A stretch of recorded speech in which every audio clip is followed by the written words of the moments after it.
నమస్తే, welcome to the channel మనం TV. నేను పవన్. ఎన్ఆర్ఐలను భయపెడుతున్న ట్రంప్. అమెరికా అధ్యక్షుడిగా ట్రంప్ ఎన్నికైన దగ్గర నుంచి ఎప్పుడు ఎలాంటి నిర్ణయాలు తీసుకుంటాడో ఎవరు ఊహించలేకపోతున్నారు. ఈ క్రమంలోనే అమెరికాలో ఉన్న భారతీయులకు కంటి మీద కొనుకు లేకుండా చేస్తున్నాడు. నిన్నటి వరకు అక్రమ వలసదారులకు షాక్ ఇచ్చాడు. ఇప్పుడు తల్లిదండ్రులపై ఆధారపడుతూ అమెరికాలో ఉంటున్న యువతకు కూడా కష్టాలు మొదలయ్యాయి.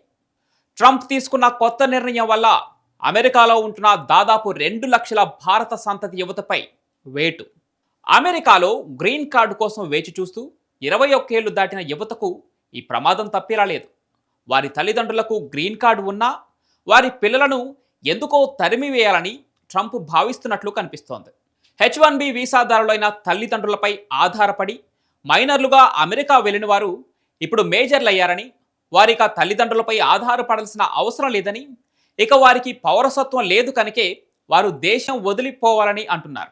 H4 వీసాదారులైన వారిని ఇకపై డిపెండెంట్లుగా పరిగణించరు. దీంతో తల్లిదండ్రులపై ఆధారపడిన భారత సంతతి చెందిన అమెరికన్ యువతకు భయం మొదలైంది.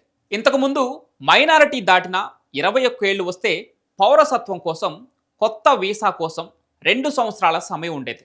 అయితే ట్రంప్ వచ్చిన తర్వాత కోర్టు కేసుల్లో ఈ నిబంధనను తొలగించే అవకాశం కనిపిస్తోంది.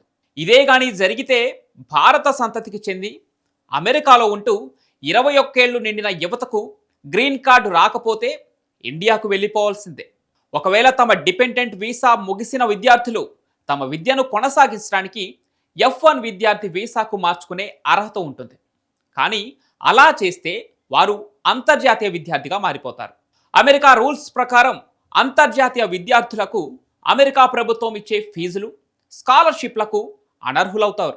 దీంతో వారి చదువు ఖర్చు మరింత భారంగా మారే అవకాశం ఉంది. ఉదాహరణకు అమెరికా పౌరసత్వం ఉన్న విద్యార్థులు కాలేజీ ఫీజు సుమారు 8 లక్షలు చెల్లిస్తుంటే అంతర్జాతీయ విద్యార్థులు ఏకంగా 39 లక్షలు చెల్లించాల్సి వస్తుంది. దీంతో చాలామంది ఎన్ఆర్ఐలు వలస విధానాలు కఠినంగా లేని కెనడా, UK వంటి దేశాలకు తమ పిల్లలతో వెళ్లాలని ఆలోచిస్తున్నారు.